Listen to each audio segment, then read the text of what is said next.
Nem só de clone do Netflix o desenvolvedor vive, então eu simplesmente criei o jogo do Tigrinho utilizando Progress 4GL. Essa é a linguagem que eu trabalho há mais de 5 anos, embora ela seja um pouco antiga, ela ainda é muito utilizada na criação de sistemas de gestão de empresa. E como eu tava a fim de criar algo diferente, simplesmente surgiu a ideia. Lembrando que apostar é errado, não apostem. Sem enrolação, direto pro conteúdo. Começar dando um breve contexto, essa daqui é a ferramenta App Builder, que é dentro do ambiente OpenEdge, que é o ambiente que engloba a linguagem Progress 4GL. Então dentro do OpenEdge é possível criar várias telas e também conectar elas ao banco de dados. Aqui o que eu simplesmente fiz foi arrastar 9 imagens, que são os nossos slots, que vão mostrar os nossos símbolos do cassino. Aqui embaixo eu tenho o valor ganho da última aposta. Aqui a gente pode selecionar o valor da aposta. Eu tenho o saldo atual. Eu tenho um botão para rodar. Eu tenho uma imagem que mostra os nossos multiplicadores. E aqui eu tenho uma imagem um pouquinho maior que mostra quando tu ganha dinheiro ou não. Indo para a parte do código agora, eu vou mostrar primeiramente as definições, que é o primeiro bloco que é sempre rodado. Aqui nós temos uma variável i, simplesmente para servir como um computador global. Eu tenho 3 temp tables também. Eu tenho os slots, os símbolos e os nossos multiplicadores. Seguindo agora para o nosso bloco principal, inicialmente a gente pega os nossos 9 slots e eu simplesmente passo o handle daquela imagem para conseguir acessar ela futuramente e trocar as imagens. Eu tenho uma variável aqui que é o total prob, que já vocês vão entender o porquê. Na criação das tabelas de símbolos aqui nós temos o caminho da imagem, nós temos o caminho da imagem que tem uma moedinha que vai mostrar quando a gente acertou uma linha ou uma diagonal. Nós temos o ID desse símbolo e nós temos também a probabilidade desse símbolo. Então o que acontece? Nós temos a maçã, a pera, uva, melancia, o 7 que vai ser o nosso coringa e já vou mostrar como ele funciona e por último o nosso tigre. Aqui embaixo eu passo por cada um dos símbolos para calcular a probabilidade acumulada. Em seguida eu vou mostrar o porquê dessas probabilidades acumuladas. E por último nós criamos os nossos multiplicadores, onde a gente simplesmente passa o ID deles e também a imagem do multiplicador. Lembrando que nós temos 5 multiplicadores. E por último, mas não menos importante, nós chamamos uma vez a função gira-roleta para simplesmente colocar umas imagens iniciais. Vamos mostrar agora as nossas principais funções, começando pela própria gira-roleta. Aqui a gente vai dar um for each nos slots. Vamos chamar uma função muito importante que é a gera símbolo aleatório. Pulando aqui para gera símbolo aleatório, a gente vai gerar um random entre 0 e 1 e nós vamos encontrar o primeiro símbolo onde a probabilidade acumulada daquele símbolo é maior que o random gerado. Então, por exemplo, se o random caiu 13, o primeiro símbolo com a probabilidade acumulada maior que 13 é o 25, que é a maçã. Separei aqui embaixo todos os símbolos, então ficaria mais fácil de entender. Por exemplo, se o random cai 66, ele vai ver que o primeiro símbolo que é maior que 66 é a melancia, que é 80. E essa foi a melhor forma que eu encontrei de balancear as probabilidades para deixar o jogo justo. Voltando aqui agora para o nosso gira-roleta, como a gente posicionou o registro de símbolos, a gente simplesmente vai dar um if avail e a gente vai passar o slots ID igual ao símbolos ID. E após isso, como lá no main block a gente tinha pego o handle daquela imagem, agora a gente simplesmente atualiza a imagem dela utilizando esse load image, passando a imagem do símbolo que a gente sorteou. E após girar da roleta, a gente simplesmente reseta as imagens 10 e 11, que são as imagens de multiplicador e aquela imagem do dinheiro que indica se a gente ganhou ou não. Agora indo para a principal funcionalidade, que é o nosso choose do botão. No on choose do botão nós começamos pegando o valor da aposta que ele pega lá daquele combo box que a gente tem na nossa telinha, e então ele faz uma verificação. Ele vê se o valor que tu tá apostando é maior que o saldo que tu tem. Se o valor da tua aposta for maior que o teu saldo, infelizmente tu vai receber uma mensagem e vai dar um return não deixando tu jogar. Caso tu tenha saldo disponível, ele vai girar a nossa roleta e vai passar para nossa variável de ganho o resultado da nossa função verifica vitórias, onde a gente passa o valor da aposta. Aqui no verifica vitórias, eu acabei deixando bastante código pelo simples fato de não ficar algo muito confuso com muitas funções criadas. Eu tentei deixar o mais simples possível. Inicialmente, então, nós recebemos o valor da nossa aposta e aqui nós temos 3 variáveis muito importantes, que é o nosso resultado, que é em char, nós temos o nosso de valor final, que é em decimal, e nós temos o nosso i multiplicador. A nossa função inicia passando em todas as linhas que podem gerar uma vitória, concatenando o ID delas. Então, como o nosso jogo funciona? Nós podemos vencer em todas as linhas horizontais e também nas 2 diagonais. Então, o que nossa função faria? Que nessa primeira linha ele ia pegar o ID 1, 1 e 2 da pera. Voltando lá para o nosso código, depois que ele concatenou todos os IDs dentro do ser resultado, nós vamos passar ele para o verifica linhas. Aqui dentro do verifica linhas, nós temos um parâmetro que é os nossos 3 IDs concatenados. A gente começa aqui então fazendo um laço simples, do i igual a 1, que é a posição inicial do char no Progress 4GL, até o tamanho do nosso parâmetro. A gente começa verificando se o char da posição corrente for igual a 5, que é o nosso coringa. Caso ele não seja um coringa, ele simplesmente vai ver se a nossa variável coux é diferente de vazio para verificar ela com o outro char. E no final a gente simplesmente faz o coux igual ao char atual. Eu vou simular uma execução para ficar um pouquinho mais fácil. Então pensem comigo, se a gente acertou o coringa, maçã, maçã, no caso 5, 1, 1, Iniciando aqui no do, ele vai entrar no primeiro if e simplesmente vai dar um next, porque ele vai ver que o Coringa é igual assim. Na próxima iteração, ele não entra aqui, ele também não entra no primeiro if, e ele simplesmente passa o nosso coaux igual a 1. Na próxima iteração, como o último é maçã, ele não vai entrar aqui novamente, e ele vai ver que o nosso coaux é diferente de vazio. Então, o que ele vai verificar? Se o nosso coaux, que era o 1, for diferente do 1 atual, ele vai retornar falso. Caso contrário, ele simplesmente segue a execução e ele vai retornar o nosso true no final. Então, aqui no verifica vitórias, a gente simplesmente vai ver se a nossa combinação de símbolos que a gente enviou para o verifica linhas retorna verdadeiro. No caso, se rendeu uma vitória. Caso tenha dado vitória, a gente simplesmente vai passar para o dValor final, o resultado da função soma valor aposta. E nela nós mandamos os nossos 3 símbolos concatenados e o valor da aposta. Entrando aqui na nossa função soma valor aposta, aqui a gente retorna um decimal, que basicamente a gente calcula todos os símbolos e multiplica pelo valor da aposta. Então, mostrando as verificações, qualquer símbolo que não for o 5 ou o tigre, ele simplesmente vai dividir por 10 e multiplicar pela aposta. Um exemplo seria se acertamos 3 maçãs. Pensa comigo, o ID da maçã é 1. Então dividimos o 1 pelo 10, que fica 0.1. Como acertamos 3 maçãs, o resultado final vai ser 0.3 multiplicado pelo valor da aposta. Quando nós acertamos um Coringa, que é o ID 5, eu passo para ele o valor de 0.3. E aqui eu coloquei qualquer ID maior que 5, que por enquanto só temos o tigre, ele simplesmente vai dividir por 2. Então, se acertarmos 3 tigres, seria 6 dividido por 2, que dá 3. Então, seria 3 mais 3 mais 3, que é 9. E como Coringa é algo que é um pouco raro, então eu coloquei uma verificação fixa, que quando cair 3 Coringas, ele simplesmente vai retornar a aposta vezes 1.5. Então, voltando para o nosso verifica vitórias, a última coisa que a gente faz é posicionar os registros de slot e símbolos e simplesmente mudar as imagens dos slots, imagem do símbolo com um dinheirinho na frente. Então, ao final de cada if, a gente simplesmente passa o i multiplicador mais igual a 1. Ao final, a gente vai verificar se o nosso i multiplicador for maior que 0. Se for, ele vai carregar a nossa imagem do multiplicador e vai retornar para nós o valor final vezes o multiplicador. Então, se acertarmos uma linha, a gente vai multiplicar por 1. Se a gente acertar 2 linhas, a gente multiplica por 2 e assim até 5. Ao final, caso não tenha dado nenhum multiplicador, o que significa que não deu nenhuma vitória, a gente simplesmente vai retornar o dValor final vazio. Voltando então para o onToOnce do botão, o que a gente faz agora é tirar o valor da aposta lá do nosso saldo e vamos verificar se teve algum ganho. Caso esse ganho tenha sido 5 vezes maior que a aposta, é o nosso famoso Big Win. Então a gente simplesmente mostra uma mensagenzinha e mostra o valor que ganhou. Mas caso não tenha sido uma Big Win, a gente não mostra a mensagem e o que a gente faz é atualizar o saldo, atualizar o último valor ganho e atualizar a imagem da moeda. Bora jogar um pouquinho. Vou executar aqui pra nós e vou começar apostando 30 porque eu sou mais ousado. Dá o primeiro gol aqui, não ganhamos nada, não ganhamos nada.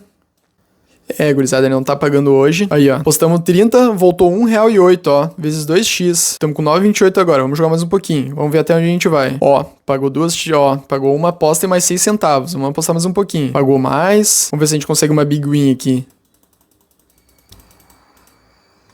Aí, ó, quando chegamos em 2,47, a gente simplesmente tirou uma Big Win de 4,77. Estamos, então, o valor de 7,24. Vou jogar mais um pouquinho. Mais uma Big Win de 2,43. A gente tá indo, hein? A gente começou com 10, ó, estamos com 6,34. Agora tá baixando. Tá baixando. Ó, saldo indisponível perdeu tudo, mas ainda tem 15 centavos. Vamos jogar mais uma última aqui então, vamos ver. É, agora não sobrou só 7 centavos. Se a gente tenta mais uma vez, ele simplesmente mostra a nossa última mensagem de saldo indisponível, perdeu tudo. Então, infelizmente, chegamos ao final do nosso dinheiro, o que é um azar, porque normalmente a gente ganha muito dinheiro com cassino. Brincadeiras à parte, esse vídeo simplesmente serviu para mostrar como é possível construir um projeto legal e um portfólio independente da linguagem. Se você está começando na programação e ainda está batalhando para conseguir aquela primeira vaga, eu vou deixar no primeiro link da descrição um vídeo onde eu falo como conseguir a sua primeira experiência e como utilizar isso para conseguir a sua primeira vaga. Se tu ficou até aqui, eu peço que tu não jogue no tigrinho e ao invés de apertar no botão para rodar a roleta do tigrinho, tu aperte o botão de inscreva-se no meu canal. E simplesmente comenta se gostou desse tipo de vídeo ou se não gostou. Tamo junto!